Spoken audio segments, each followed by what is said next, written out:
hoy estamos hablando de la evangelización del mundo, el testimonio a las naciones. Es una tarea pendiente. En realidad se le dice la gran comisión o la gran omisión. La gran omisión. Porque han pasado 2000 años y todavía no terminamos la tarea que nos fue encomendada. La tarea pendiente que tenemos. Mateo 24:14 nos dice, y será predicado este evangelio del reino en todo el mundo para testimonio a todas las naciones, y entonces vendrá el fin. Así que si el Señor no ha venido es porque no hemos terminado la tarea. Hay muchas personas que necesitan estar escuchando del evangelio. Y fíjese, pastor, que el cristianismo ha avanzado bastante en relación con otras religiones. Tenemos en un total de 2.300 millones de cristianismo, pero está cifrado porque, o más bien fraccionado.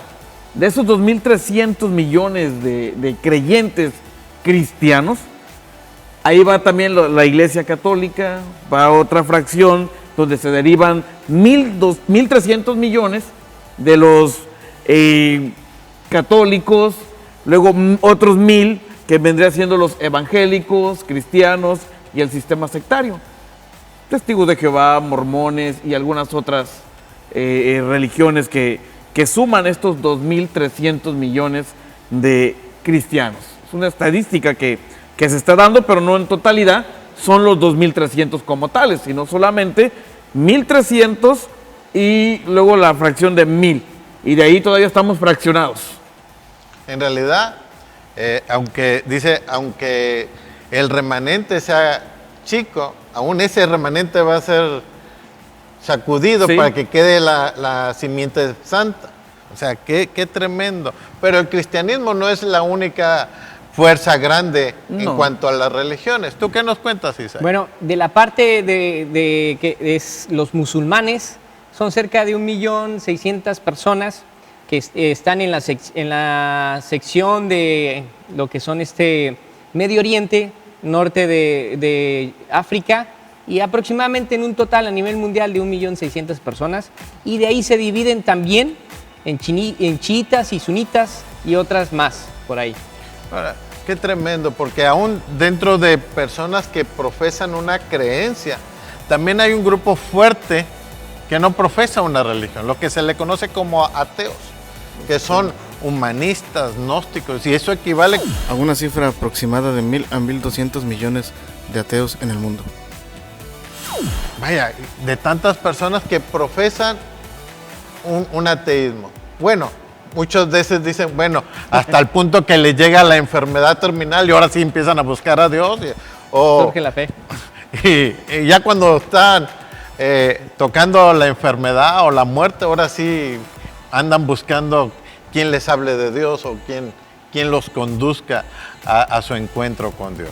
Y hay otros grupos, por ejemplo, el hinduismo, el budismo, que tienen más o menos hay un aproximado de 1.000 millones de personas, el hinduismo, y el budismo pues unos 500 millones de seguidores también, es una cantidad fuerte.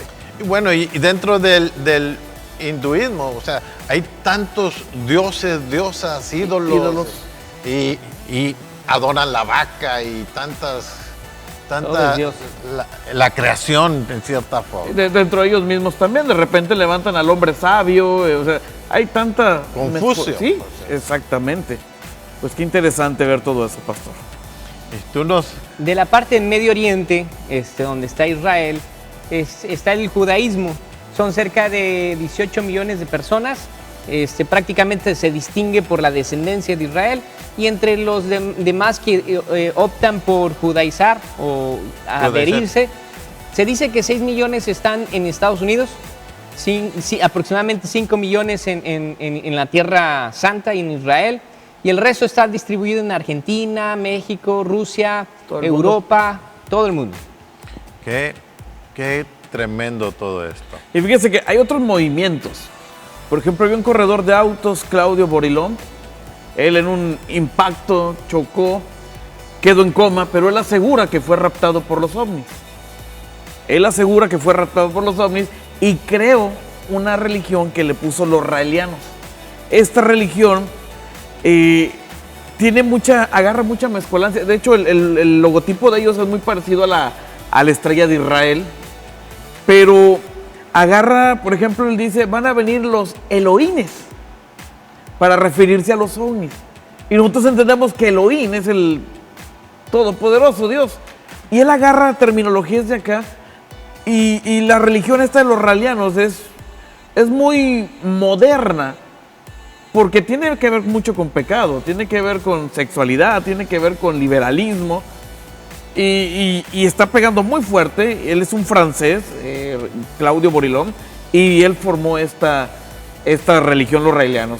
Los templos son templos donde son bases navales, bases para naves espaciales que van a llegar, quién sabe, solamente ellos lo van a ver, no lo sé, pero es una religión muy fuerte, pastor, los raelianos.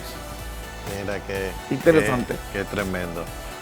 También está la religión de los famosos, de los ricos, de los poderosos, de Hollywood, lo que es la cienciología, y la fundó un tal John Hubbard, no lo sé pronunciar muy bien, por ahí de 1986, y últimamente ha tomado mucho auge porque se distingue. Entre ellos está John Travolta, Tom Cruise y muchos de los artistas que salen en películas han entrado en esta creencia, en esta religión. Y lo interesante es que según es la salud mental, y toma mucho del humanismo, toma mucho de una revoltura de creencias y definen su fe. Ahora, qué tremendo en todo esto, porque hay grandes desafíos, grupos grandes que necesitan de Cristo, pero aún aquí en México hay un grupo muy menospreciado, que son los grupos étnicos en nuestra nación. Así es. Todos los grupos étnicos, prácticamente viven en una extrema pobreza. Están relegados, están en las sierras, en las montañas, están lejos, en una carencia económica, en una carencia educativa, pero sobre todo una carencia espiritual. Hace unas pocas décadas se formó un comité llamado Comibán, que fue el primer movimiento latinoamericano para decir Latinoamérica dejó de ser un campo misionero, ahora se convierte en una fuerza misionera. De Comibán, aquí en México se convierte en Comimex. Y ese Comimex empezó a encender la llama aquí en las iglesias en México para, uno, asumir la responsabilidad de llevar el evangelio a los grupos étnicos. Y qué importante es que México tiene una riqueza cultural con los grupos étnicos. Sí. Es increíble tantos grupos étnicos que hay. Simplemente Oaxaca está lleno, Chiapas está lleno. Aún aquí en San Luis Potosí tenemos nuestros grupos étnicos. Y lo impresionante es la lengua, ¿no? Porque muchos de ellos están un poco acostumbrados al español, pero lo entienden más en su lengua materna. Sí. Y pues hablarles el evangelio en la lengua español, como que hay una resistencia, pero transmitirle la fe a través de su lengua materna requiere un esfuerzo. Claro. Bueno, y así como en México hay muchos grupos tribales, por ejemplo, África también está lleno de grupos tribales. Aunque uno puede ver en un mapa Libia, Marruecos, cada país de ese continente tiene una riqueza cultural en cuanto a grupos étnicos. Y eso nos llama la atención porque una es las grandes ciudades que en cierta forma han escuchado algo del evangelio, pero las comunidades, los que están allá arriba de las montañas, en las sierras, esos son los que no han alcanzado. Y aún hay lugares muy difíciles aquí en México. El acceso, sí. Que viene siendo, ¿como cuál? Pues tenemos, por ejemplo, todo lo que es el Bajío, lo que comprende Querétaro, Hidalgo, Guanajuato, la parte de Guadalajara, se le conoce como el Círculo del Silencio. Es un conjunto de municipios, más o menos 115 municipios, donde la religión ha cobrado mucha fuerza, muy arraigado. Por un lado, la historia ellos la abrazan hubo una historia, una guerra, pastor, la guerra de los cristeros, donde fue la separación del poder, y se levantó la gente devota al catolicismo en aquel tiempo a levantarse en armas. El por qué quitaban el derecho a la iglesia. Entonces la gente de estas zonas tiene a estos personajes como sus héroes, porque se levantaron a defender la fe.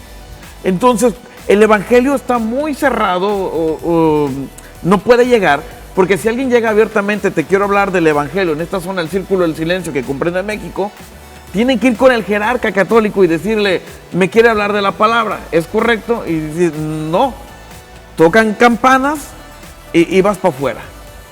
Esto está pasando, si bien va, esto está pasando en México, una zona fuertísima de lo que es el círculo del silencio. San Luis Potosí forma parte también un poquitito de lo que es parte del altiplano, Santo Domingo, Venado, que son parte que forma de ese círculo del silencio donde no se ha abierto al cristianismo. Está cerrado.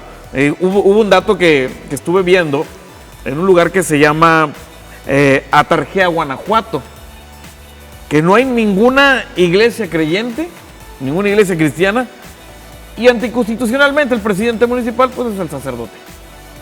Qué tremendo. Pero así como hay un lugar difícil aquí en México, también hay un lugar difícil en todo el mundo. Así es la ventana famosa 1040, que tiene que ver desde el norte de África, sur de Europa, y toda esa franja, lo que conlleva también hacia Asia Menor, lo que es el Medio Oriente, hasta límite, por así decirlo, China, al límite de las orillas de China, donde hay un duro resistencia también a lo que es el cristianismo. Actualmente hay un gran esfuerzo de misioneros, de estrategias de todos los cristianos para poder llegar a esas zonas. Y es donde tú comentaste, donde está el hinduismo, donde está el Islam, el budismo, donde hay una serie de creencias de todo tipo, de toda costumbre y que están arraigadas desde mucho tiempo atrás. Qué tremendo. Interesante. Y la idea es que todos podemos hacer algo, pastor. Todos podemos. Dice el libro de los Hechos, capítulo 1, versículo 8. Bueno, ya entendemos la parte donde recibiremos poder. Pero a veces nos quedamos en esa idea, ¿no? Queremos el poder, pero ¿para qué lo quieres? Y al final no entendemos la terminología testigo.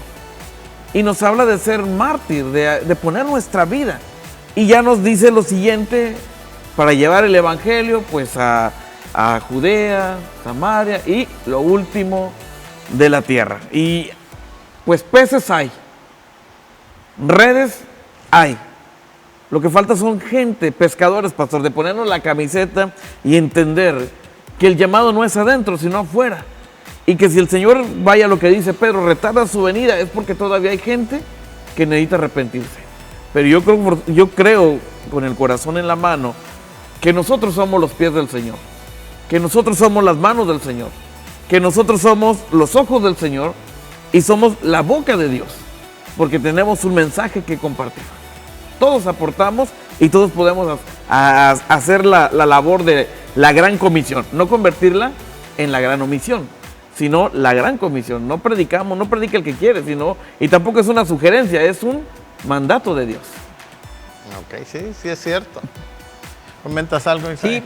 Sí, lo que pasa es que también tendríamos que actualizar las estrategias. La estrategia que siempre se ha estado desarrollando es uno ora, otro aporta y otro es enviado. Y yo creo que también el método quedó un poquito, vamos a decirlo, desactualizado, fuera de práctico, porque limita la cantidad de personas que cumplen el propósito, cumplen el deber, la comisión. Entonces hay una parte que se queda afuera, hay una parte que queda a la mitad, por así decirlo, de la participación, y hay otro que lleva la tarea, que son pocos los que están dispuestos de salir de esa comodidad. Yo pienso que deberíamos de ser un poco más dispuestos en su totalidad, como dice Mario, todos participando de alguna manera, haciendo el esfuerzo, el deber, en cualquier circunstancia, en cualquier forma. Y actualmente hay muchos métodos, medios de comunicación que nos ayudan a eso. Ok, en cierta forma, todos Así debemos es. de Participar, orar. todos debemos Así de orar. Todos debemos de dar y todos debemos de ir. Sí. Porque al final de cuentas, el creyente ha dejado de ser un campo misionero para ser un evangelista. Todo cristiano tiene un compromiso de llevar la palabra de Dios. Por eso el lema del Castillo del Rey es toda la iglesia llevando todo el evangelio a todo el mundo. Y el deseo del corazón de Dios es que nadie se pierda, sino que todos vengan al conocimiento de nuestro Señor y de nuestro Salvador. Necesitamos orar por que las iglesias asuman su responsabilidad de orar, de dar y de ir. Y que el cristiano asuma su responsabilidad precisamente de lo mismo. Así es. De orar, de dar y de ir. Toda la iglesia llevando todo el evangelio a todo el mundo. Que Dios bendiga el esfuerzo de la obra misionera en este tiempo. Que Dios le bendiga ricamente.